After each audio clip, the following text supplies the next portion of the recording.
Buenas noches, bienvenidos a una nueva jornada de los jueves mineros. Hoy nos toca el tema, el canon minero. Recordemos de que el canon minero es el más importante de los 6 canos que existen, incluyendo la gran mayoría al petrolero. Y desde el año más o menos 2003, en que se incrementó al 50% de la renta neta, de las utilidades, los impuestos de las utilidades. En el año 2007 fue el año en que hubo el récord de recaudación, que pasó los 5.000 millones de soles.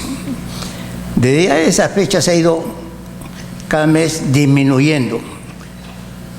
Y actualmente ya se están creando muchas discrepancias sobre la aplicación, sobre no solamente la reducción del canon minero, sino también de la distribución. Ya más o menos hace más de 2 años de que se vienen discutiendo mucho sobre este tema, sobre cómo se debe aplicar y que se debe cambiar la modalidad. E inclusive ayer hemos escuchado al nuevo primer ministro en que se va a dar una ley, que se está preparando ya la ley de una redistribución del canon minero. Esto va a traer muchas consecuencias, no solamente beneficiosas para algunos lugares o regiones que no reciben en este momento canon minero, pero se van a crear conflictos entre las regiones que más reciben. Ya últimamente, a unos 6 meses, en Arequipa ya hubo un levantamiento de la gente por la disminución del canon minero. El gobierno también ha destinado unas partidas para sustituir parte en cuestión de inversiones. Así que tenemos bastante, digamos, tema para que nuestros invitados expongan sus opiniones respecto a este tema. Y para eso hemos invitado al doctor Miguel Grau y al ingeniero Rómulo Mucho, nuestro presidente. Ahora dejo las palabras al moderador Eduardo para que los ponga al tanto del currículo de ambos personajes. Así es, muchas gracias, ingeniero. Vamos a presentar al doctor Miguel Grau Malakowski. Él es abogado y socio principal de Grau Abogados, una de las más importantes firmas de abogados y líder en minería y recursos naturales en el Perú. Cuenta con más de 40 años de experiencia y práctica en el campo de la legislación minera, de petróleo y gas. Está vinculado y actúa como asesor y representante de empresas e inversionistas nacionales y extranjeros en minería y petróleo, tales como Shell, en lo que fue el descubrimiento de Camisea, Río Tinto, Antamina, Milpo, Extrata, Bear Creek, Perú Copper en el descubrimiento de Toro Mocho, Pena Resources, la primera junior listada en la BBL, y de Amerigo Resources en Chile, que se dedica al tratamiento de los relaves de la mina El Teniente. También actúa estrechamente como consejero y gestor del ingeniero David Lowell en sus proyectos en Latinoamérica, en especial del proyecto de titanio Alto Paraná en Paraguay, descubierto recientemente y que podrá tener las reservas más grandes del mundo. El doctor Grau es reconocido como líder en su campo. Vamos a presentar al ingeniero Rómulo Mucho. Él es ingeniero titulado como ingeniero de minas en la Universidad Nacional del Altiplano 1, con un curso de especialización en el programa de alta dirección por la Universidad de Piura. Cuenta con especializaciones en el extranjero, es especialista en proyectos de inversión en minería por el International Institute of Mineral Resources Development en Tokio, Japón. Stage en las canteras de Tsukumi, Fujiwara o Funato en Onoda Cement, Japón, durante 2 meses en 1994.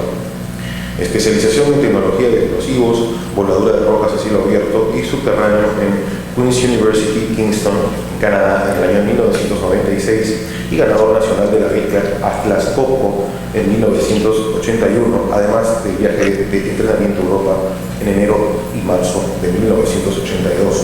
Su experiencia como profesional ha sido viceministro de Minas del Ministerio de Energía y Minas en el periodo 2005-2006, presidente del Instituto Geológico, Minero y Metalúrgico INGEMET del 2001 al 2004, congresista del Congreso de la República del Perú en el periodo 2000 a 2001, superintendente general de la mina CIPAN de la Compañía Minera CIPAN S.A., superintendente de carteras y lanzamientos Pacasmayo S.A., asesor técnico de la Unión Peruana de Explosivos, subsidiaria de la Unión Española de Explosivos, jefe de mina en la mina Pasto Bueno, Fermín Málaga Santolaya Hijo, supervisor de perforación y voladura de mina en la mina Tintaya, jefe de guardia en la mina Palca 11 de la Sociedad Anónima Minera Regina, especialista en negociación, facilitación y mediación de conflictos sociales en Tintaya, Las Bambas, Yanacocha, Río Blanco, Ananea, Cerro Verde, Ardiente, entre otros. Además, es experto internacional en tecnología de explosivos y voladura de rocas. Actualmente es presidente del Consejo Directivo del Instituto de Ingenieros de Minas del Perú, gerente general de la empresa de servicios PEUEX Contratistas S.A.C., profesor asociado de la Facultad de Ingeniería Geológica, Minera Metalúrgica y Geográfica de la Universidad Nacional Mayor de San Marcos, director de NCF Safi Inversiones y presidente de la Asociación de Contratistas Mineros del Perú, ACOMIPE. Muy bien, vamos a iniciar con nuestros temas. Vamos a brindarle un aplauso a nuestros expositores.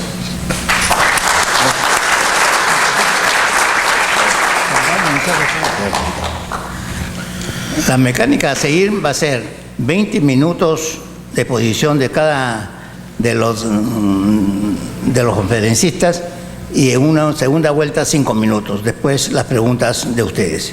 Adelante, Rómulo.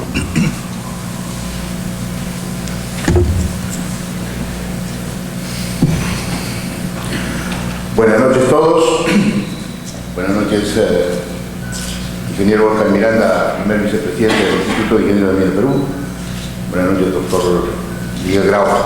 Por si usted no lo sabía, doctor Miguel Grau es bisnieto de uno de nuestros héroes máximos, ¿no? Doctor Miguel Grau, seminario. Es un honor tenerlo aquí. Bien, colegas, también un saludo a los presidentes, ingeniero Jaime Sánchez, ingenieros todos y colegas, bien amigos. Es un honor estar aquí ante ustedes, ¿no? Para poder, corto el tiempo, pero vamos a tratar de hacerlo rápido.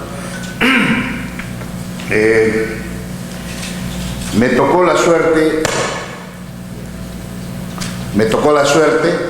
diría la suerte o la oportunidad de ser congresista de la República, elegido en el 2000, y por esas circunstancias del destino fui congresista solo un año. Pero en ese año hubo muchos eventos en el Congreso de la República durante, digamos, la transferencia o el cambio, ¿no?, del presidente Fujimori al gobierno de transferencia.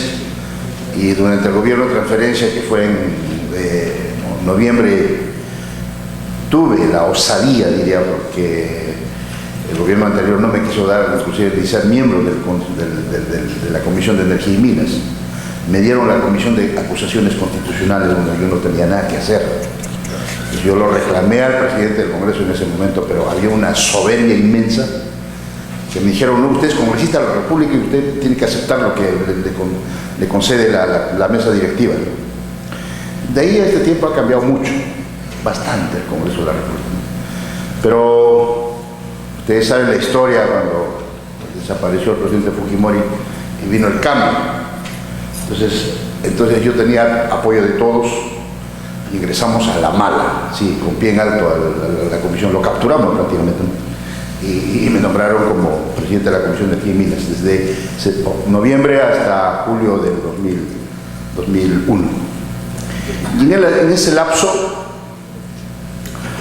hubieron 8 iniciativas legislativas, ¿no?, de 8 congresistas, los cuales lo trabajamos con mucho ahínco para sacar el dictamen. Y también convocamos a todas las instituciones para que sea consensuado, para que no sea, digamos, la idea de uno solo. Convocamos a la Sociedad Nacional de Minería, para empezar, con el doctor Hans Fluri y el ingeniero Augusto Bertel. Convocamos a la Asociación de Municipalidades Afectadas por la Minería, que en ese momento era Lucho Barrenechea, me parece, Luis Barrenechea, y también al Colegio de Ingenieros del Perú, al Instituto de Ingenieros del Perú. Convocamos para recibir opiniones, puesto que en ese momento encontrábamos que las localidades aledañas a las minas quizás eran las más pobres en el Perú. No es que no existía el canon minero, existía el canon minero, era 20% del impuesto a la renta que ya se había instituido durante la constituyente del 78. No es que no había, sino que dijimos, oye, 20% es poco, entonces vamos a elevarlo al 50%. Y tuvimos una férrea oposición, siendo del mismo partido de gobierno, del ministro de Economía, del viceministro de Hacienda, ¿no? Ellos nunca quisieron tocar el tesoro. Pero felizmente fue la última ley que aprobó el presidente Paniagua, presidente de la Comisión del periodo de transferencia, ¿no?, de la, ¿cómo se llama este periodo de transición, que fue de 7 meses? Y aquí podemos observar yo más flaco, más joven, ¿no? Estamos ahí sustentando la ley en el Congreso de la República. Y fue realmente un logro, pero no nos pusimos de acuerdo en muchas cosas. Hubieron varias teorías para y cómo distribuir el canon. Concéntrico, área de influencia, o por políticamente dónde está. La mayoría ganó diciendo que dependía de la ubicación geográfica, política, de la demarcación. Porque, por ejemplo, creamos, no solamente aumentamos del 20 al 50% la ley de canon, sino creamos otros cánones. El canon gasífero, el canon hidroenergético, el canon pesquero y el canon forestal. Pero el más importante, obviamente, era el canon minero. En ese sentido, entonces, y también el canon gasífero. Entonces, ¿cómo hacemos el índice de distribución? Porque inicialmente, técnicamente y por sentido común, debería ser por área de influencia. En ese caso, por ejemplo, Camisea, el aporte del gas de Camisea quizás no le correspondería a Cusco, sino a Ayacucho. Ayacucho está mucho más cerca, casi a no más de 50 kilómetros en distancia horizontal al gas de Camisea. En cambio, Cusco está a más de 200 kilómetros, ¿no? Pero al final se impuso la opinión de que tiene que ser por demarcación política. Por eso a Ayacucho no le toca ni $1, ¿no?, ni un solo. Bueno, cuando salió la ley, vino siempre una ley, es imperfecta, o digamos, es donde está la idea, y donde viene después es el reglamento, que es el que tiene que darle forma, que puede corregir las imperfecciones de una ley. Nunca existe una ley perfecta. Como alguien dijo una palabra, creo que es Pérez de Cuellar, toda ley es perfectible. Y así fue. Entonces pensábamos que con el reglamento podía corregirse muchos asuntos. Pero al final y al cabo, el reglamento también no fue del todo satisfactorio para encontrar el verdadero índice de distribución, que es el tema que nos convoca, porque hoy ha creado mucha discusión, mucho análisis y muchas críticas, muchas opiniones. Pero 12 años han pasado que hoy sí estamos en capacidad para poder decir dónde está el error, cómo podemos mejorar la ley del canon. Una de ellas es la que venimos trabajando hace un tiempo. Existen casi 10 proyectos de ley en el Congreso de la República.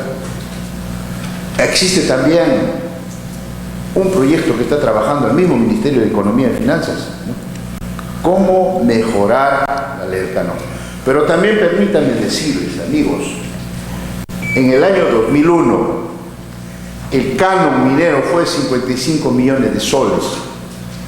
Entonces, para encontrar, digamos, un índice o un factor de distribución, no importaba mucho, por decir, que el tipo de distribución que lo hicimos, que ahí te voy a retroceder, esto. ¿Cómo distribuir? Y hoy me pregunto yo mismo, 10, 25, 40, 25%. ¿Por qué no pudo ser 39, o 35, o 42? ¿Por qué no pudo ser otro número? Sino que aparentemente, como no era muy significativo, dijimos 10% para el distrito productor directo, donde está el yacimiento, donde está el recurso. 25% para las municipalidades de la provincia. 40% para las municipalidades de toda ahora sería la región, decíamos, de departamentos, y 25% para el gobierno regional.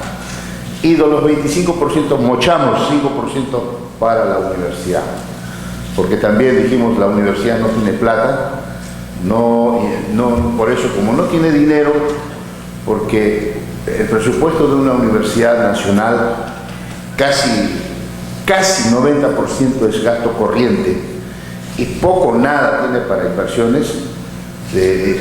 Entonces dijimos, no hay plata para investigación, y como estamos tan quedados en investigación y desarrollo, que no ha cambiado hasta el día de hoy, casi 0.1% del PBI para ciencia y tecnología, para investigación y desarrollo, dijimos, aquí vamos a tener plata para poder darle a las universidades.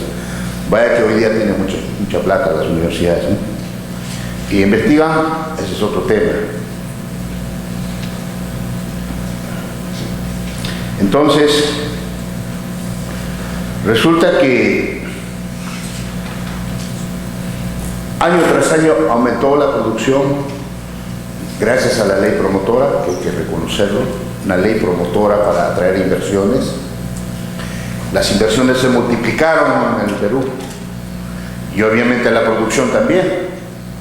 Porque si ustedes recordarán, por ejemplo, al año 2001, las exportaciones sumaron 1.500 millones de dólares, nada más en minería.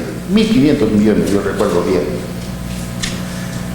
Y el año pasado ha habido un retroceso por el precio, que llegamos casi a 26, pero el año anterior, el 2010, exportamos 27.000 millones de dólares. Imagínense, de 1.500 a 27.000, un salto espectacular en las exportaciones, en la producción, en todo el trabajo, la generación de empleo, y como bien dijo al inicio el ingeniero Miranda, ¿no? El año 2007 fue la cúspide, ¿no? de la captación del canon. Y de pronto entra a producir Antamina, y Antamina en ese año dio canon de 1.500 millones de soles a Ancash. Y por muchos años Ancash fue el primer captador del canon minero. Y solo el distrito de San Marcos, donde estaba el recurso, o sea, la mina, un distrito millonario, ¿no? Más o menos un promedio de 200 o 300 millones de soles. 200 millones de soles. Y un ingreso per cápita de más o menos, San Marcos no tenía ni 2.000 habitantes. Sacamos proporción de cuánto era la plata que entraba por poblador a ese distrito, ¿no? Ahí nos dimos cuenta el primer error que habíamos cometido.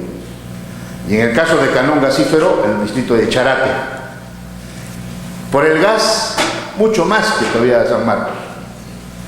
Creo que a Charate le entra algo 300 millones de soles anuales. Igual dijimos, era un pueblo chiquito que no tenía ni 1.000 habitantes.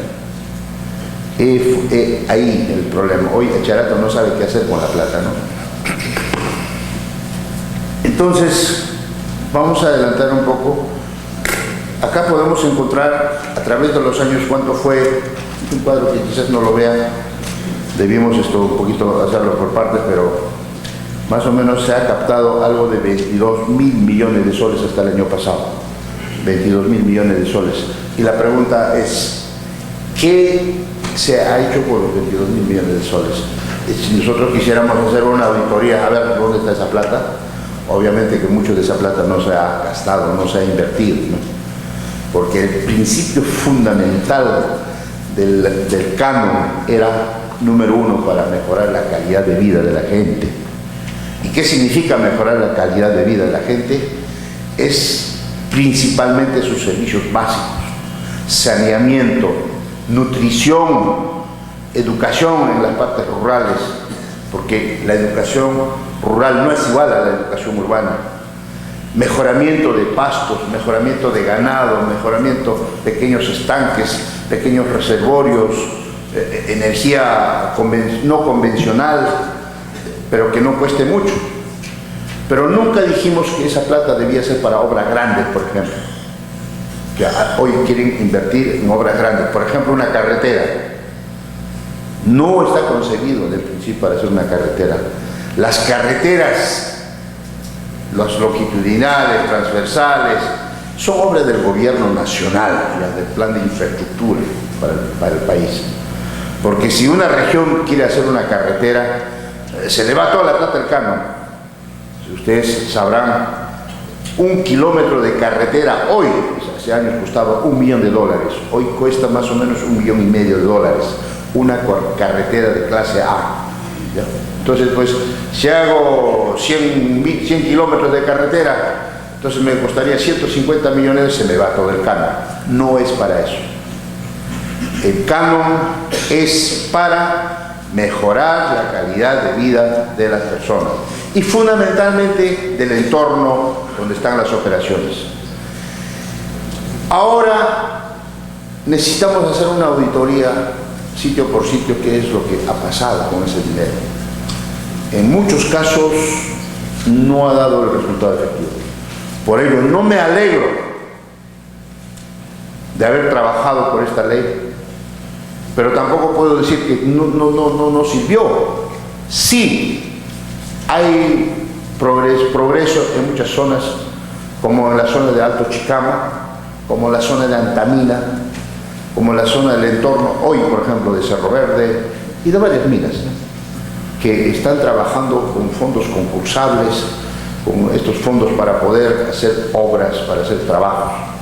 Por ejemplo, el mismo caso de Quintaya, ¿no? Entonces, pues, si bien es cierto, el punto donde más ha fallado es la capacidad de gestión, el uso eficiente de este fondo, en poder invertir en lo que necesita la gente. Pero ¿qué ha faltado para eso? Capacidad de gestión de los líderes, en este caso de los alcaldes, gobiernos regionales, porque en este momento, todos ustedes saben, salen noticias, hay más de 11.000 millones de soles devueltos. La particularidad de este canon es que, si bien es cierto, se devuelve, no vuelve al tesoro. Ese canon es de cada región y se ha devuelto a la caja, sigue siendo. Pero no puede, eso no entra nuevamente. El gasto que presupuesta el gobierno nacional, que presupuesta para las regiones, y que si no se invierte, ese sí vuelve otra vez al tesoro, ¿no? A la caja. Entonces, acá también tenemos un resumen de año por año, ¿no? Realmente es, digamos, para reflexionar. Y hoy todo el mundo se rompe la cabeza, pues, ¿no? No encontramos la verdadera fórmula. Quizás el doctor Grau deba tener una fórmula para poder, digamos, agradar a la gente. Lo que sí podemos decir es que el canon minero hoy constituye una fuente importante como fondo para las regiones donde hay recursos. donde hay explotación de minas. Pero esto ha traído una queja, digamos, un reclamo de todas las otras regiones que no tienen minería. Muchas regiones no tienen minería, entonces canon es cero. Nosotros conversábamos, yo manejé toda la reunión de los representantes regionales en Arequipa, y el actual presidente del Consejo de Ministros, César Villanueva, dijo: yo apoyo todo lo que sea la inversión minera, a pesar de que yo no tengo nada de canon. Que me coma el tigre. Yo no tengo canon, pero sigo creyendo que la inversión minera es importante, ¿no?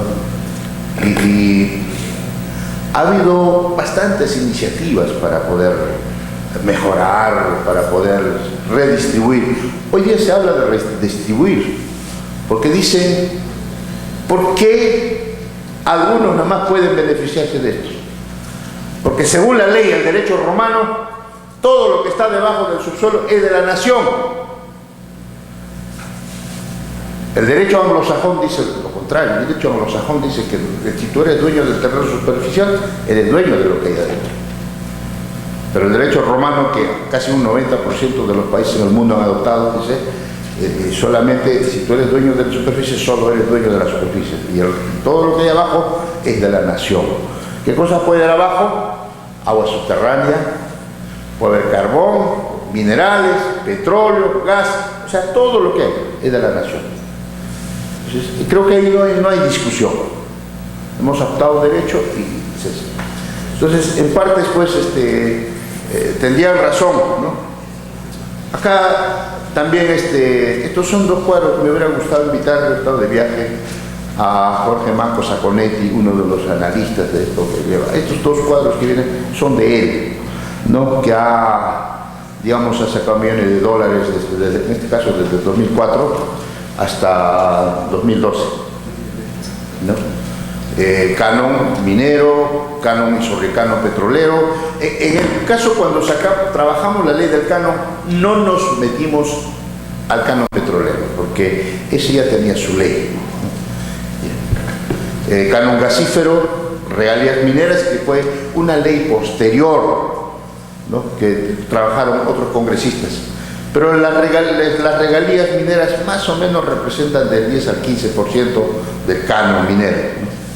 El aporte voluntario, ya otro gravamen, que la eterna discusión se dijo, pues, ¿cuánto aporta una empresa minera al país? ¿No?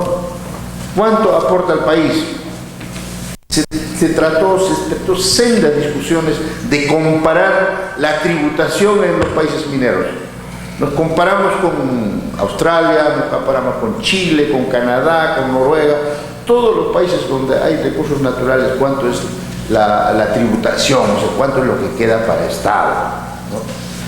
Y hoy por hoy, con todo esto de lo que estamos hablando, porque aporte voluntario, después ya se llamó gravamen especial, primero en el gobierno de García se dijo que era 500 millones de dólares, ¿no? Y ya para Humala fue un gran logro sacar un gravamen de 3.000 millones de soles. Pero eso no se ha logrado porque había una condición del empresariado. ¿Saben cuál es? Si digo, te voy a dar 3.000 millones de soles siempre y cuando no se ponga un proyecto. Está bien claro. Pero ¿cuántos proyectos han parado? Un gran proyecto ha parado, algunos pequeños, algunos medianos. Entonces no se cumplió, simplemente. Y hoy, eso es lo que poco se entiende, no sé, que hoy todo el mundo hace 2 meses, 3 meses, dieron un grito al cielo cuando ven mermado el monto del canon, en algunos casos hasta 80%. Dijeron, ¿y mi canon?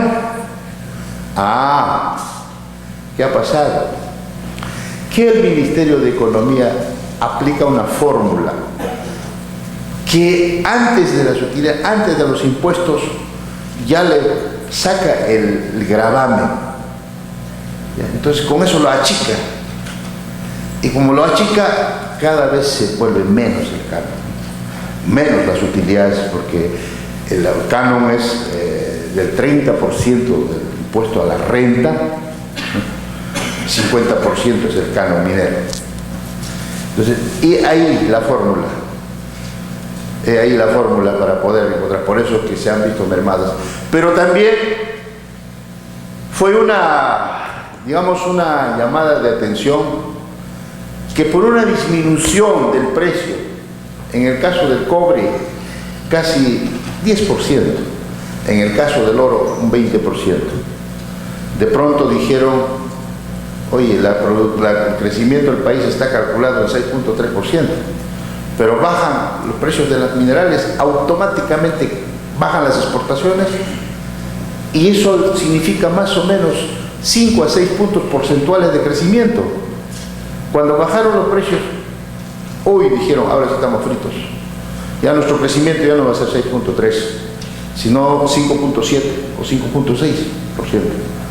Y ahí nos dimos cuenta de cuán importante había sido. Pero yo como minero a veces digo, de repente ha sido bueno, porque recién el pueblo se dio cuenta. Yo creo que mi tiempo ha vencido, ¿ya?, para la segunda etapa. Este es otro cuadro de Jorge Manco también, ¿no?, la apreciación porcentual de ingresos fiscales comparado con las exportaciones mineras. Ese es otro tema muy profundo, ¿no? Último, acaba de salir la encuesta de Dato Pulso Perú. Un cambio espectacular en la opinión pública peruana. ¿Gracias a qué? Fundamentalmente para mí, gracias al trabajo del Instituto de Ingenieros de Minas del Perú, institución hoy líder de la minería nacional. No quiero desmerecer a las otras instituciones, pero hoy con Perumín y con todo lo que estamos haciendo, ha transformado de alguna manera, digamos, la opinión pública, porque hay un cambio radical. Son como 15 cuadros de estos, 15 cuadros. Número 1, en el Perú, ¿cuántos aceptan a la minería? Hace algunos meses, hace algunos medio año, más o menos eran 30% aceptan la minería. Hoy aceptan 64%. Dice, ¿estás seguro que quieres, es bueno la inversión minera o no es bueno? 76% acepta que es bueno la inversión minera. ¿Ustedes lo han leído o no? Está el dato. Y de ese encuesta de datos he sacado esto, son los del canon, ¿no? ¿Por qué? Porque la discusión eterna va a ser siempre que yo quiero canon, quiero disfrutar también. Por ejemplo, Catac o Recuay se levantan contra Antamina. Un día paralizaron la carretera. ¿Contra qué estás peleando? Contra Antamina. ¿Pero por qué contra Antamina? Porque queremos ser incluidos en el área de influencia. Cuando Catac o Recuay pues están en otra cuenca, en otro valle, ¿no?, lejos de Antamina, lejos. Antamina está pues en la cordillera oriental, porque pasas Antamina y ya está la selva. Pero más o menos ese tipo de reclamos hay ahora, que muchas regiones alejadas de la mina quieren ser incluidos dentro del área de influencia.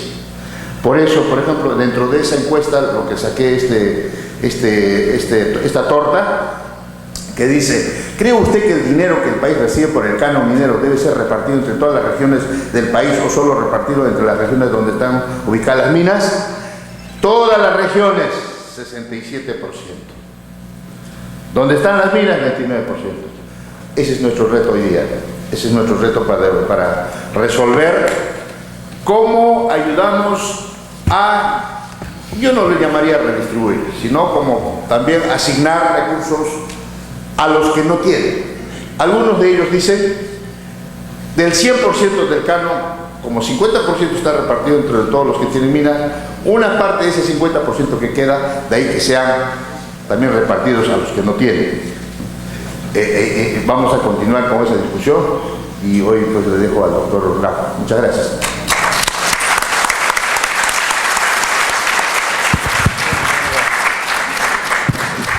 Adelante, doctor. Bravo.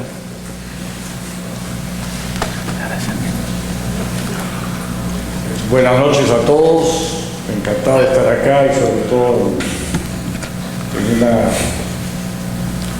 aniversario muy importante para el Instituto. Creo que los líderes de ustedes en lo que es la promoción de la inversión minera en el país.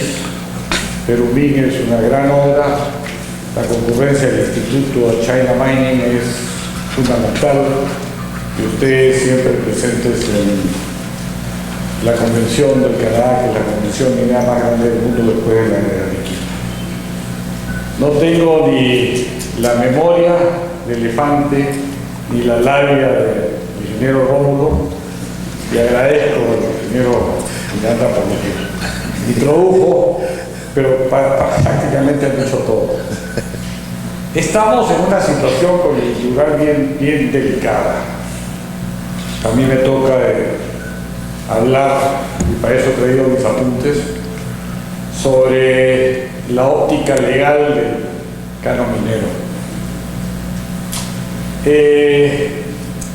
Todos sabemos que es un tema muy candente, que ya han comenzado las reacciones por la disminución en la distribución de los recursos del canon, y que va a ser un problema muy sensible, por no decirlo crítico, el recortar los porcentajes que tienen ya sea los distritos mineros, las provincias mineras, las regiones mineras, o el recurso que les corresponde, los ingresos por los recursos que les corresponden, por varios factores, porque ya lo consideran un derecho adquirido, porque consideran que esto les cae del cielo y por consiguiente nadie se los va a tocar,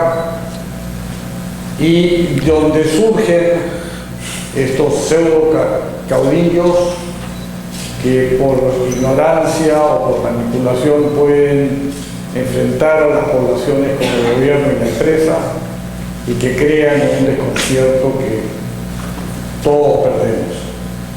Evidentemente, la situación ha cambiado muchísimo por la baja de los precios de los minerales, por la desconfianza en el país debido a la falta de toma de decisiones y por razones coyunturales, geopolíticas de lo que es la parte de recursos minerales y la pugna que puede haber por el crecimiento o no de China, y siendo China un país que cada día sorprende al mundo por la agresividad que tiene en tomar una posición en muchos aspectos en todo el mundo. Pero lo que nosotros tenemos que hablar es un poco de la legislación aplicable al canon. Tenemos hoy en día una situación, como les dije, difícil, porque yo diría que los beneficiarios del recurso que proviene del canon, o sea, el dinero del canon, usualmente no se sabe de dónde proviene, no se sabe de cómo se distribuye, no se sabe por qué corresponde, es un derecho divino que simplemente le asigna el Estado por distribución del 50% del impuesto a la renta, y por consiguiente hace que reclamen canon sí, minería no. Ese adagio está por todos lados, lo hace por ignorancia, porque no saben o porque no se les ha distribuido. La educación en Perú es frágil, es pobre y, como les digo, manipulan a las poblaciones. Tenemos que las dudas del canon provienen de que cómo se genera. Posteriormente surge constitucionalmente por la compensación que corresponde a las regiones con distribución del impuesto de renta, como lo ha graficado Rómulo, en lo que a partir del año 2002 y las modificaciones del 2006 se reajusta el canon de 20 al 50%.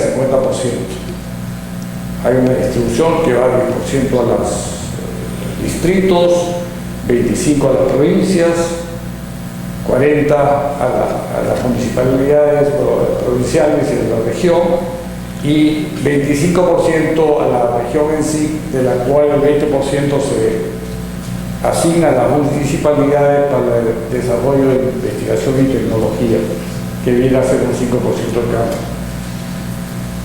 Hoy día todos quieren revisar la situación. Es una gran oportunidad para el Estado, para el gobierno, poder negociar, yo diría, una modificación en la legislación, una modificación en la distribución, una modificación en la participación, por justamente esa situación coyuntural que es la baja en la recaudación y por el desmedro en lo que les corresponde a las regiones. Efectivamente hay algunas regiones que han bajado 80%, pero el promedio creo que es como 20%.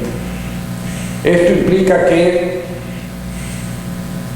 no habiendo la seguridad de que la región va a contar con el ingreso del canon, el Estado muy bien podría proponer que la distribución del canon sea en bonos, es decir, la región recibe el bono, tiene un título por el cual le da un beneficio que son los intereses, lo aplica y es suyo, en lugar de que se le asigne, no lo use, lo mal use y se retorne al gobierno central para efectos de la caja fiscal, en tanto no se aproveche.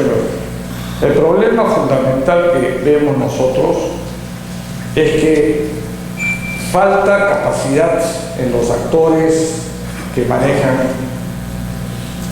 el canon. Las personas, sean los alcaldes, sean los presidentes regionales, los funcionarios de la administración regional, provincial o local, no están adecuadamente preparados.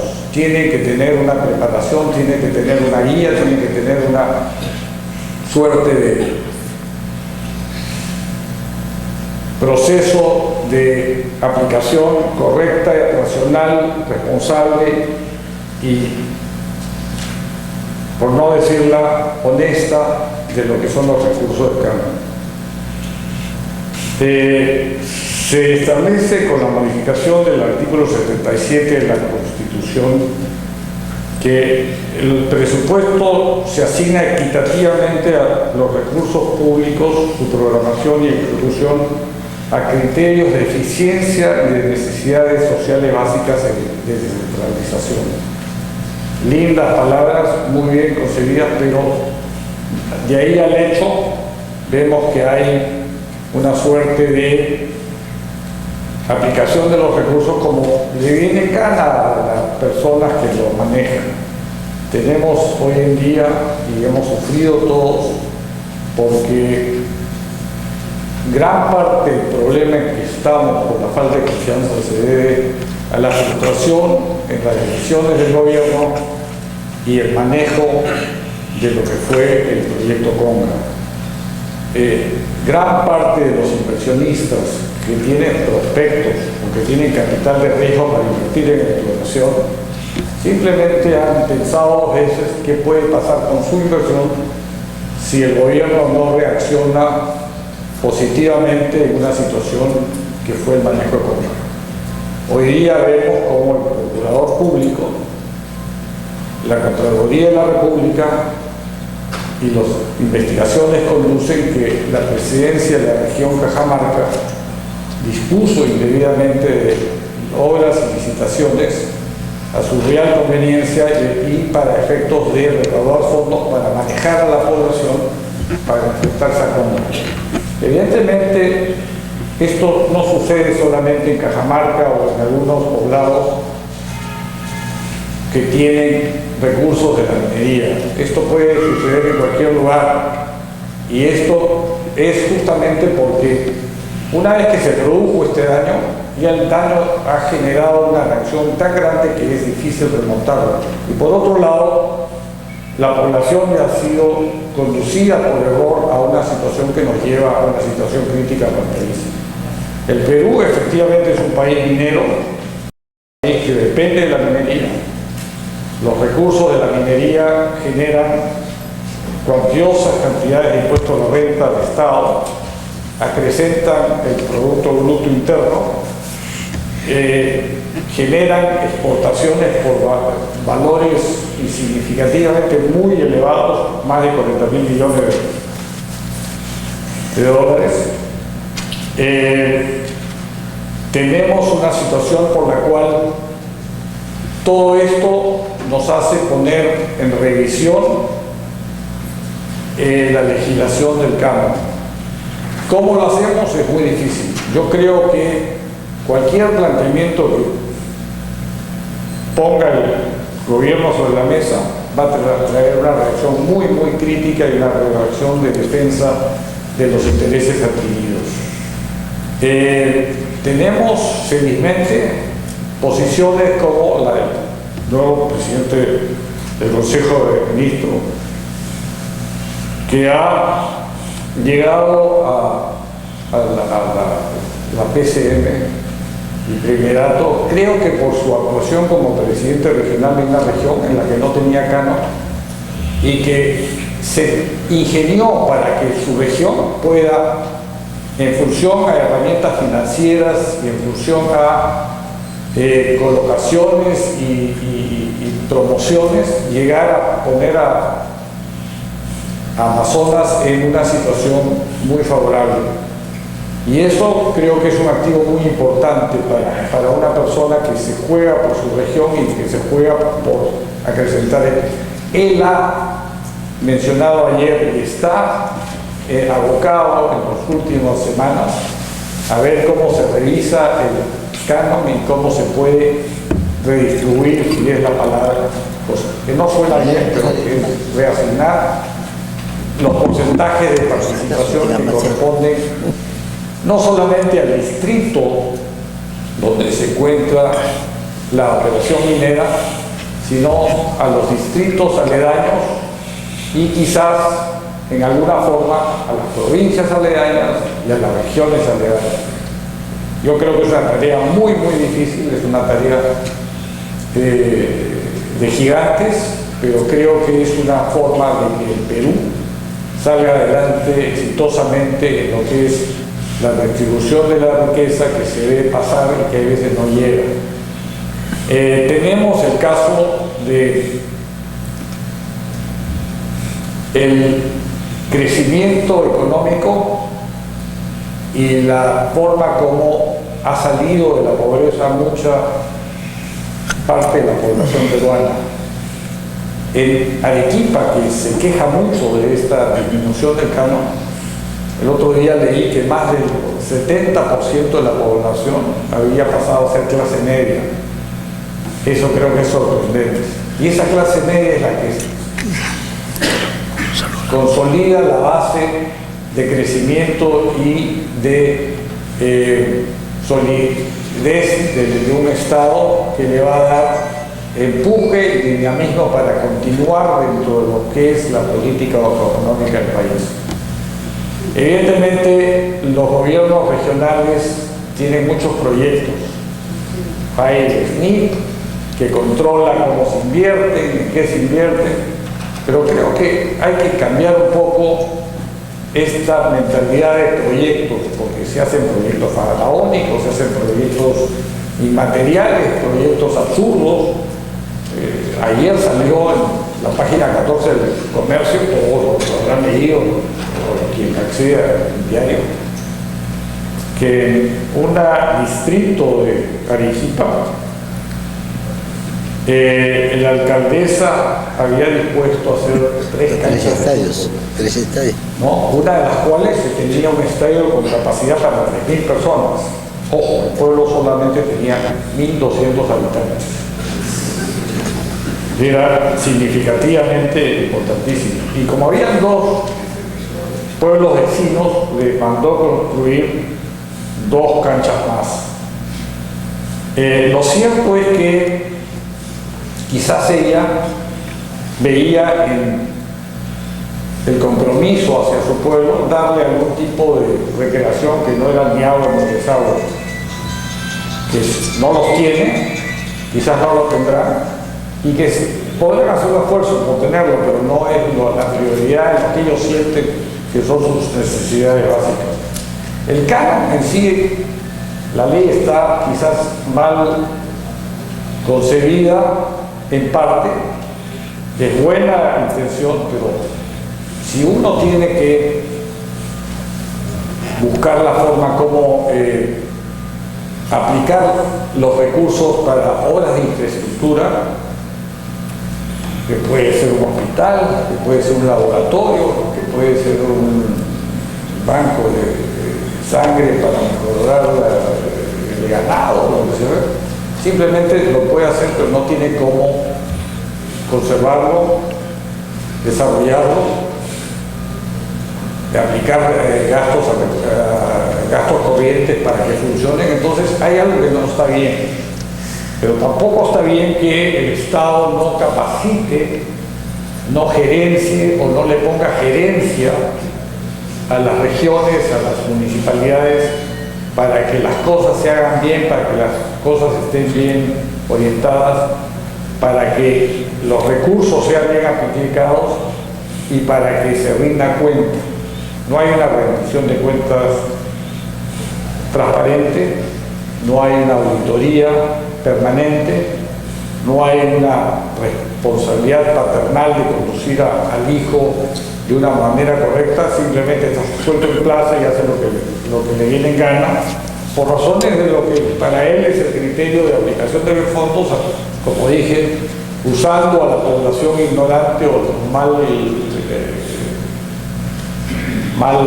entrenada o mal preparada o sin conocimientos de lo que es, cómo y en qué funciona el campo. Otro ejemplo tenemos, todos conocemos que está Conga, está Michiquillay, está Galeno, están todas ahí. Evidentemente está el caso de La Encañada, una municipalidad que tiene jurisdicción sobre una población de 30.000 personas. No tienen agua, no tienen desagüe. Se anuncia la construcción, que creo que ya está en ejecución, de un edificio de 6 pisos para el Palacio Municipal. Un hotel de 10 pisos para acoger el turismo. No tiene destinos turísticos. No tiene facilidades para acoger el turismo, no tiene atractivos turísticos, reservas paisajistas, ecológicas.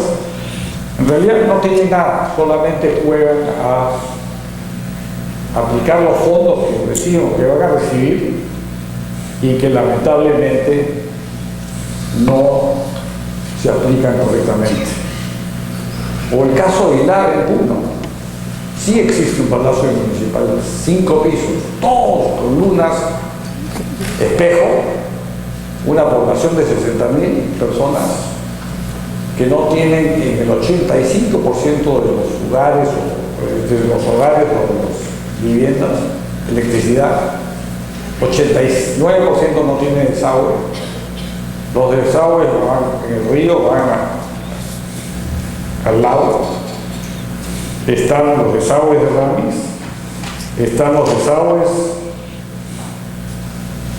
de los proyectos de Conada, está el Suches, está el Coata, todos contaminan el río. Y esto genera un descontento, pero el dinero está ahí. Y estos son los que crean un problema como se creó el problema del proyecto Santana para Red Creek, en la cual, por ignorancia, por estar en el sitio, en el mal momento, en mal tiempo, fue pasible de una, digamos, revancha o un ataque que no correspondía a afectar al proyecto Santana, que podría ser un proyecto muy importante. Todo porque creían que contaminaban las aguas de Titicaca. Y así hay muchos otros ejemplos, pero eso no es el caso. El caso es que tenemos que reformar la ley o reformar la aplicación de la ley, mejorar el reglamento, hacer las cosas que funcionen adecuadamente, ver cómo se generan estas auditorías, cómo se conduce la ejecución de los proyectos con responsabilidad social y responsabilidad de responder por los recursos económicos, y ver cómo se puede llegar a hacer las cosas bien. La disminución del canon genera preocupación. Por otro lado, todos saben que hay obras por impuestos, y estas son proyectos que se hacen por la empresa privada en construcción y por aprobación de las autoridades tributarias, autoridades del sector correspondiente, para el beneficio de la población, y que pueden ser utilizadas en beneficio mutuo. Y esto es una gran forma de hacerlo, pero esto es un adelanto que hace la empresa contra el impuesto a la renta, que después va a pasarle la factura al gobierno, porque se descuenta el impuesto a la renta, que de otra manera sería parte de ese 50% que va al cambio. Y ahora se está hablando de que se va a modificar para mejorar la obra por impuestos, que está muy bien. Está muy bien que se desarrolle, está muy bien que se proyecte de esta manera, porque todos sabemos que la empresa privada lo va a hacer mejor que un empleado público, que un servidor de una municipalidad local, provincial o de la misma región. Entonces, evidentemente quisiéramos apoyar eso, pero todo esto hace que en la coyuntura que hay, menos recaudación, menos precios de minerales en el mercado internacional, más dudas de crecimiento porque no salen los proyectos, menos impuestos porque se va parte en obras por impuestos. Entonces estamos en una situación que tenemos todo que ver cómo lo vamos a remediar. Tenemos el caso de que por 1000 posibles prospectos habrá unos 100 proyectos que se van a pasar a una fase de exploración para ver si efectivamente son factibles o no. Y esos 100 saldrá uno o dos. Pues el Perú está en déficit de lo que es la posibilidad de remontar el crecimiento que se requiere, como se ha venido dando, porque no hay proyectos que están en el tubo, ya no están, o si están demorados. Hay 4 proyectos que permiten competir con Chile en la producción de cobre. ¿Saben? Chile tiene el primer productor de cobre, que tiene 5 millones de toneladas, siendo el país que para nosotros es una meta. Nosotros tenemos Altamira, tenemos Southern Peru, pero entra Toromocho, entra Constancia y entran otros proyectos que van a ayudar a poder generar proyectos de cobre.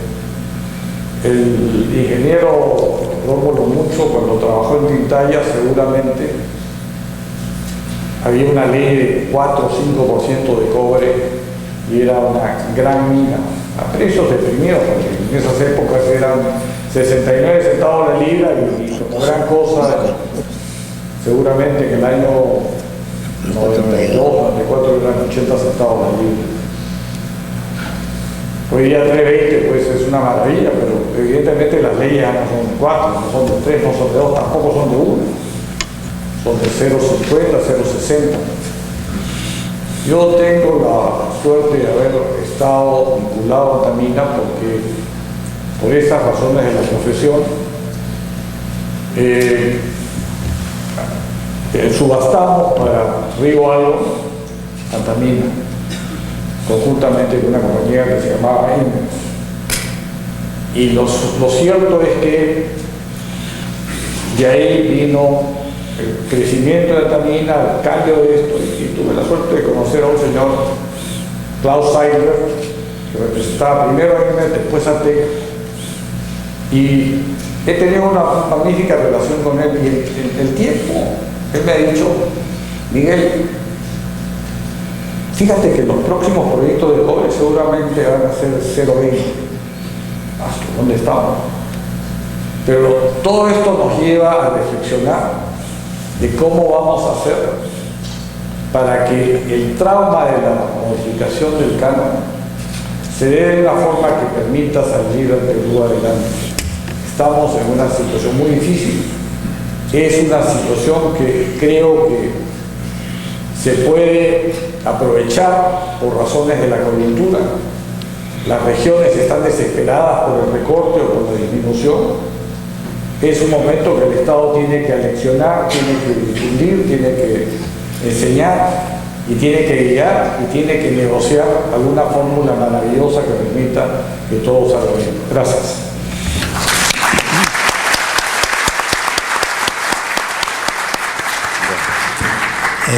En una segunda vuelta, el ingeniero Rómulo Mucho tiene 5 minutos. Quisiera comentarles algo del estudio de estas auditoras evaluadoras como son Pricewaterhouse, Deloitte & Touche, Ernst & Young. Sacó una publicación muy interesante hace poco. Hay 10 riesgos grandes para la sostenibilidad de la minería. 8 que son conocidos, ¿no? La baja de ley, o sea, el contenido metálico en los yacimientos minerales, la dificultad de encontrar más yacimientos, como lo dijo el doctor Grau, la subida de los costos permanentes, la subida. Hoy ustedes saben que se habla en el mundo de que el cobre cuesta en este momento explotarlo $1.3 la libra, pero en el Perú todavía estamos menos de 0.8.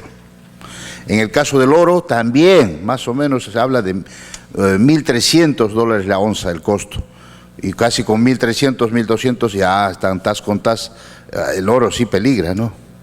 Pero en el Perú tampoco llegamos a eso. En el Perú, digamos, la mina más cara de oro debe estar 700, o sea, .7, no, $700 la onza, ¿no?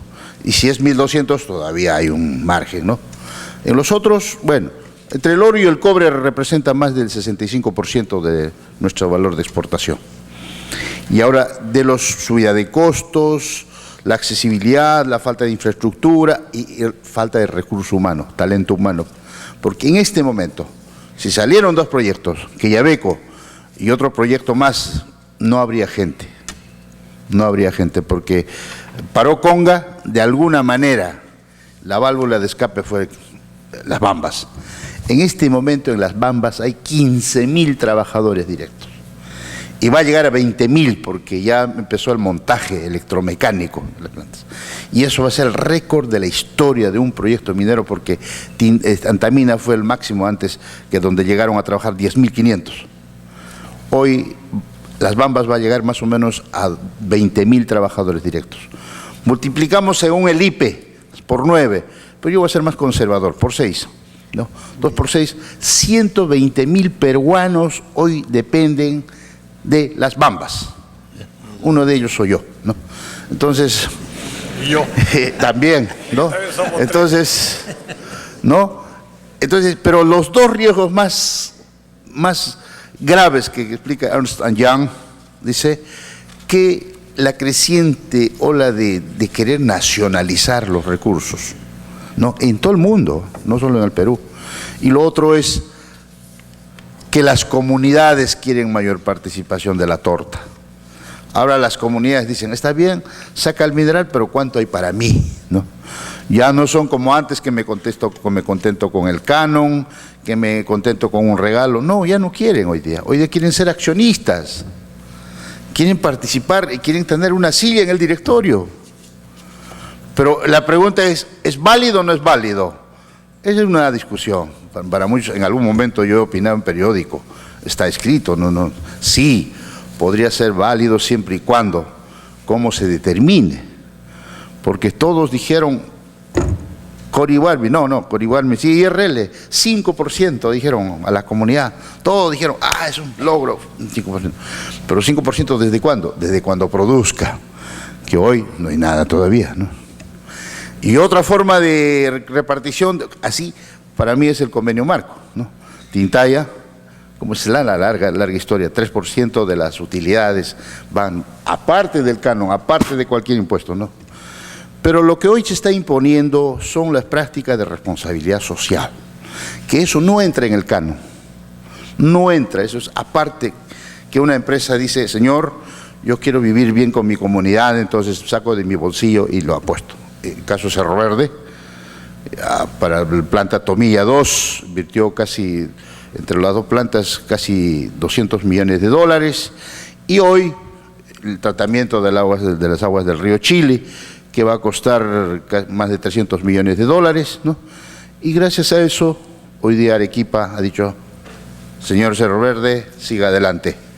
Cerro Verde hoy día pasa a 120.000, dentro de 2 años y medio a 3 va a estar pasando la planta concentradora 360.000 toneladas por día. Y con ello se va a convertir en la mina más grande del mundo.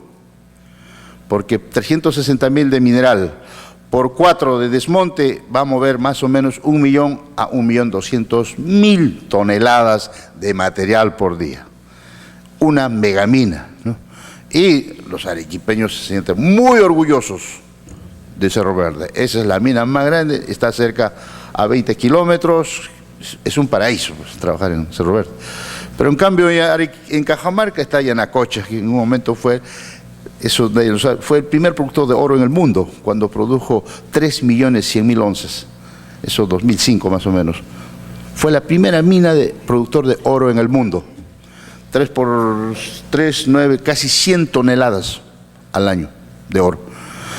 Pero hoy Yanacocha no goza de ese aprecio, no goza de esa aceptación, ¿no? Cajamarca prácticamente no lo quiere, ¿no? Esa es la antípoda. Y nosotros comparamos qué está pasando.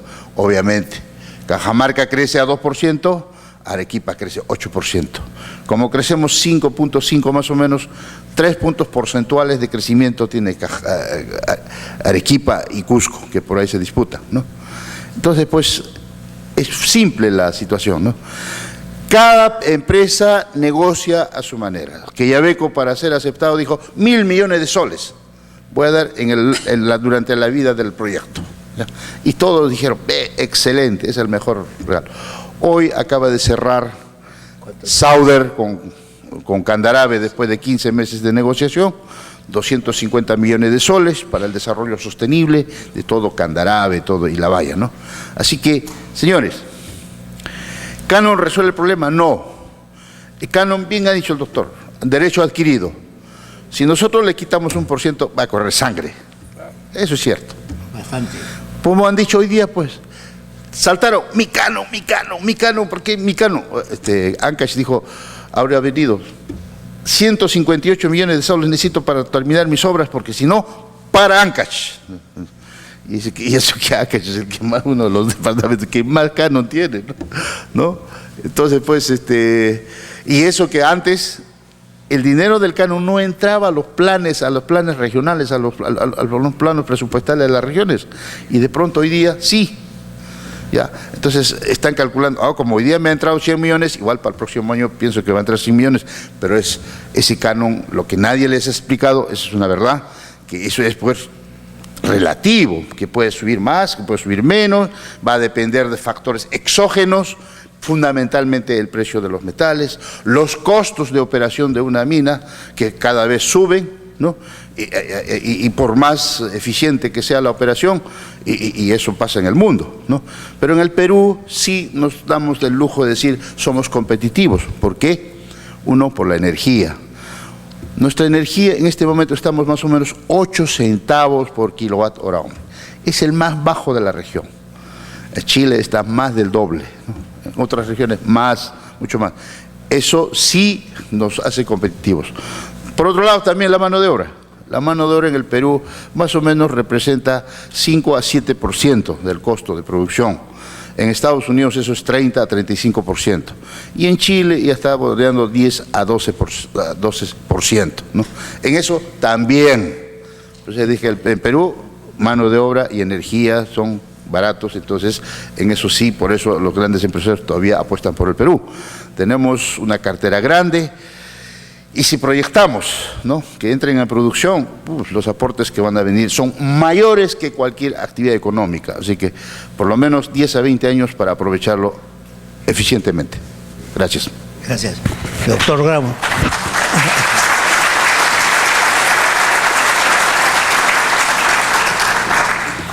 El ingeniero Rómulo mencionó las auditoras Ernst & Young. Yo me saco el sombrero por el Papa que ha designado a Ernst & Young para que le haga auditoría al Banco del Vaticano y a las finanzas del Vaticano. Así deberíamos hacerlo con los recursos del canon en el Perú. En Chile el costo de producción es encima de $2.50. O sea que Chile va a tener muchos problemas para poder subsistir con esos costos, para competir con el crecimiento de la producción de cobre del Perú. Pero hablando de los proyectos mineros que dan vida y que son los que se proyectan los beneficios del canon, ustedes como ingenieros, geólogos, mineros, metalúrgicos, vinculados a la minería, saben que el inversionista viene, conversa con ustedes, saca su cuenta de qué proyectos pueden darse, dónde están, cuánto cuesta. Comienza una etapa de prospección, de exploración, serán 2, 4, 6 años. De ahí hacen la factibilidad y entonces, si tenemos suerte, se va al desarrollo y construcción. Pasará 1 año y medio, de ahí comienza a generar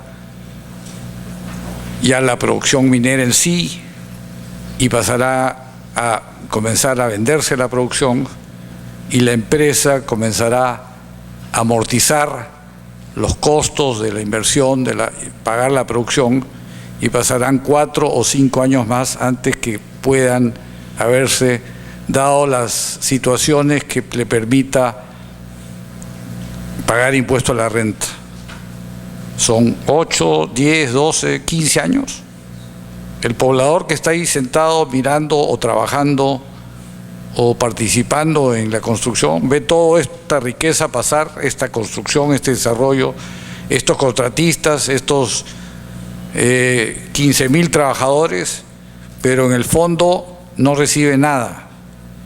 Y no recibe nada porque todavía no está el canon. Entonces tenemos que ponernos en una realidad, pisar tierra y ver cómo se puede reordenar esto para que se pueda hacer partícipe a ese poblador, a esa alcaldía, de lo que puede ser el beneficio.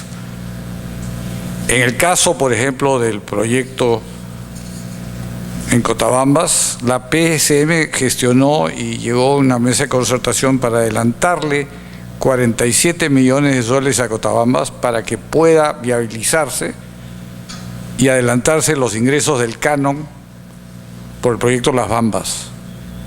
Y así se tiene que hacer quizás en cada uno, porque si no, no es solamente acordar con la comunidad del acceso a la tierra, sino también con los pobladores y con los actores que están en esa zona para ver cómo se puede llegar a adelantar el canon o lo que fuere para justamente darle posibilidades de mejorar la educación, que es lo primero que miran para sus hijos, y para la forma como se puede llegar a distribuir este canon o adelantar este canon. Yo sí creo que va a ser una confrontación muy severa, va a ser una guerra en que van a paralizar regiones, bloqueo de carreteras, va a haber una suerte, pero si hay una buena muñeca y una buena comunicación y hay relación con los dirigentes y con los representantes de las regiones, de las poblaciones y los líderes políticos, este es el momento. Acuérdense que de aquí van a salir los candidatos al Congreso y a las regiones y a las municipalidades para las próximas elecciones. Gracias.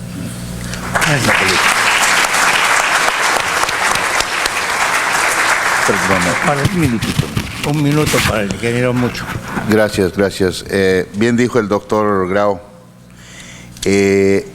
Bambas hoy día tiene proyectos de inversión por más de, yo diría, hasta 15.000 millones de dólares. Hoy no produce, solo hay minería informal y cero canon. Pero el gobierno ha hecho un gran esfuerzo, le ha adelantado 190 millones de soles como un adelanto, ¿no?, para este año. Entonces, lo primero que le recomendamos a don Elías Segovia es que haga la carretera de Abancay hasta Las Bambas, para que así también el proyecto de Las Bambas aproveche, Abancay aproveche, porque hoy quien está aprovechando Las Bambas es Cusco, porque por Cusco es la entrada al proyecto, ¿no? Y bueno, lo cierto es que hoy representa algo. Y lo más triste, pues, como dice el doctor, hoy se hacen estadios para 20.000, digamos, asistentes cuando tiene 2.000, ¿no? Plazas de toros, que no tienen ni ganadería ni de toros de lidia, ¿no? O sea, como decía antes, puentes donde no hay río, ¿no? Presos donde no hay cárcel, o sea, sí, pues eso está pasando, eso es ya gestión. Y en eso el pueblo tiene que darse cuenta de que hay que utilizar bien ese dinero. Muchas gracias.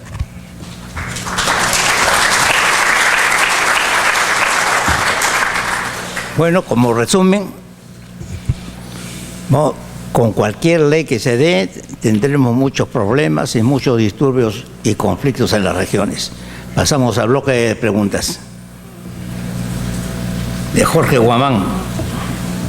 ¿Cree que una región como Piura debería recibir canon minero sabiendo que no permite hacer minería en su región teniendo buenos yacimientos? ¿Para quién? ¿Para mí? Allá. No dice para qué, pero para todos lo podemos... Bueno, la situación de Piura es un caso muy singular. Es una región muy rica en muchos recursos, ¿no?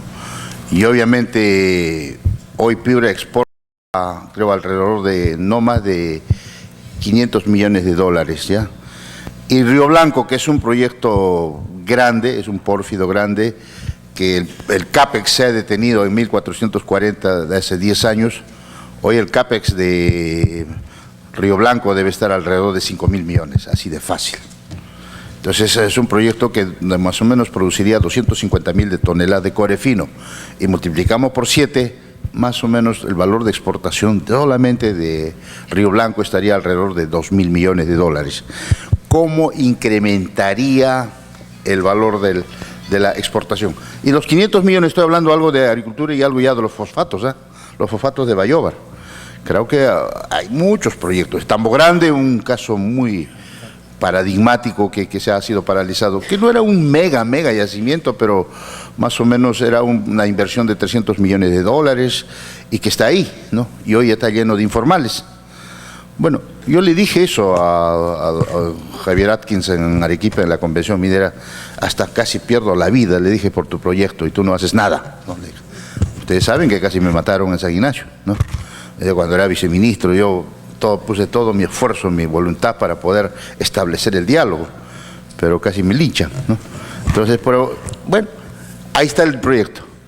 Pero lo más importante que han hecho hasta Canchaque, la carretera. Falta Canchaque-Huancabamba. Y si hacen esa carretera, automáticamente ya estarían, acá lo sabe Miguel, ¿no? Ya parte de la infraestructura que podría favorecer para que salga el Río Blanco. Gracias. Acá, bueno, JHB, creo que también Jorge Guamán, ¿no?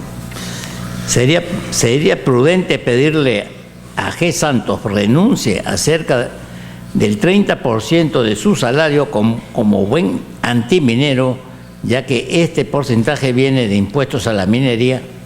No, pues el doctor. Pídaselo usted, pues yo creo que de repente le aceptaría la renuncia. Y yo le daría un poquito la mía para que renuncie. No creo que hay forma de que estas personas que no están entonadas con la realidad y que tienen una mamadera vayan a hacer nada de eso. Sorry. Bueno, de los grandes preguntantes, Zenón Alba, ¿qué le parece aplicar el mecanismo de fideicomiso en las regiones que no pueden invertir el canon por incapacidad de sus operadores? ¿Sí? Mira, hay un tema grande también del fideicomiso, que teóricamente es un gran instrumento, ¿ya? En el caso, por ejemplo, de las bambas, como el presidente Toledo, la mitad de la venta de las bambas lo dio a la región. Y justo me tocaba, yo era viceministro, ¿no? Un gran problema, ¿quién manejaba del fideicomiso? Ya habían pasado 2 años y no se invertía nada. Pero ¿quién era el que manejaba el fideicomiso por inversión? El fideicomitente estaba manejando el fideicomiso. Claro que había otras muchas razones por qué no le daban, por ejemplo, al presidente de la región, que en ese momento era antiminero y quería agarrárselo, pero eso se lo había volatilizado los casi 65 millones de dólares, ¿no? Entonces nosotros peleamos para ver quién podía agarrar y convencí yo personalmente al alcalde de Cotabambas, Tambobamba, Lucho Calderón, el doctor Lucho Calderón, le dije, asume este riesgo, asúmelo, porque no hay otra persona que pueda hacerse cargo de este fideicomiso. Y él me dijo, ¿y si me matan? No, pues, no. Pero ¿quiénes son los miembros del fideicomiso? ¿No? Siempre el Estado como veedor, como árbitro, y alcaldes, el presidente de la región, todos para poder, digamos, invertir ese dinero según los proyectos que se presenten, pues, ¿no? De alguna manera sí ha funcionado, después ha funcionado y ahora se llama FOSBAM, ¿no? Fondo Social Las Bambas, que ha transformado de alguna manera las comunidades. Es por eso que Las Bambas es proyecto en construcción, porque si el Estado no se hubiera comprado el pleito años antes de que empiece la construcción, hoy no funcionaría Las Bambas. Todos los distritos, comunidades aledañas al proyecto, de alguna manera se han beneficiado y eso ha cambiado de alguna manera la percepción para poder aceptar el proyecto. Y finalmente la pregunta dice fideicomiso, ¿no? Sí, es una buena herramienta, pero hay que preparar a la gente para que lo maneje. De Marlela, su pregunta ya ha sido bien discutida durante todas las intervenciones, porque pregunta, ¿cómo se debe distribuir el canon en forma más eficiente? ¿Cómo controlar la entrega del canon y comprobar su aplicación? Ya se ha discutido bastante y se ha hablado bastante. A cada uno pone un email. ¿Por qué las minas? No le entiendo acá. Solamente trabajan los metálicos, polimetálicos y más no los no metálicos. Sabiendo que tienen responsabilidad con el canon minero, es ilegible el resto. Bueno. No metálicos, no sé si entendí. ¿No metálicos? Sí, no metálicos, bueno, pero siempre es minería. Perdón, doctor Graham. Esta mañana escuché al ex premier Óscar Valdés muy centrado y muy crítico de lo que es la responsabilidad del gobierno, sobre todo en la minería informal.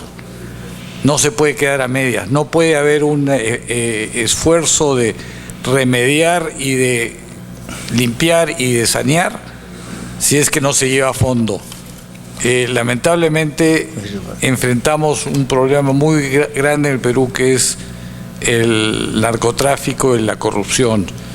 Y este aspecto en Madre de Dios es un problema típicamente de corrupción de las autoridades, por la cual hemos visto que por un recurso de amparo, esta señora que maneja la minería informal de oro y la contaminación hace lo que quiere en esa región.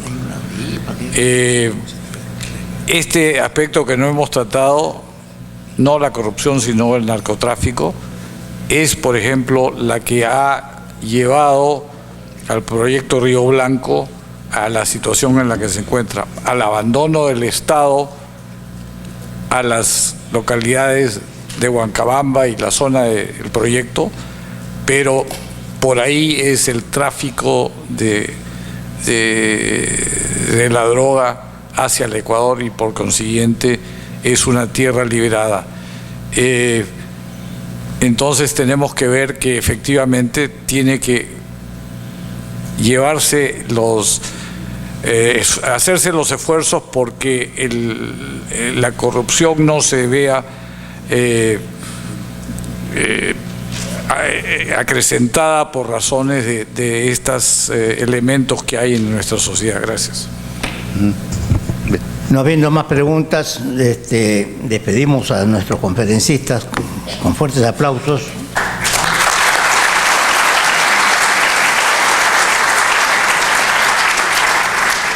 Y le cedo la palabra al señor Eduardo Helguera, que va a hacer una premiación. Así es, gracias, ingeniero. Continuando con el programa de esta noche, vamos a presentar a los ganadores del concurso al mejor aviso publicitario de la revista Minería en la edición especial de Perunín 31 Convención Minera. Queremos dar a conocer cuál ha sido el criterio para la elección de los ganadores. En primer lugar, un diseño innovador, unidad de estilo, un sistema gráfico coherente, inteligible y articulado. Que el mensaje sea fuerte, pregnante, adecuado y representativo de los objetivos empresariales. Además, un tratamiento y estilo de las imágenes, de la cromática y de la tipografía de manera persuasiva. Además, la transmisión del espíritu de la organización de forma comprensible y clara. A continuación vamos a presentar al ganador en la categoría Empresa Minera.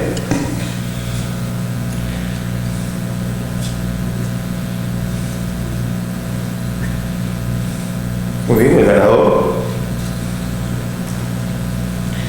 es la Sociedad Minera Cerro Verde. Este ha sido el aviso ganador.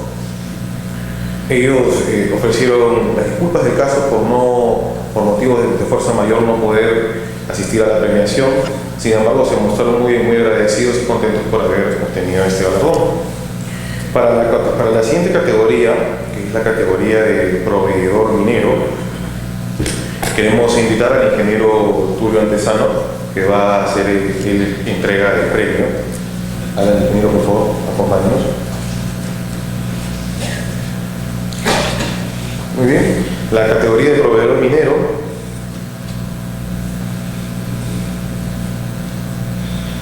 tenemos como ganador a la empresa Explosivos S.A. Hexa. Este es el aviso ganador. Queremos invitar al señor Héctor Delgado Molina, gerente de marketing de Hexa, para que reciba el premio de parte del director de la revista Minería, el ingeniero Tulio Antesano. Un aplauso, por favor.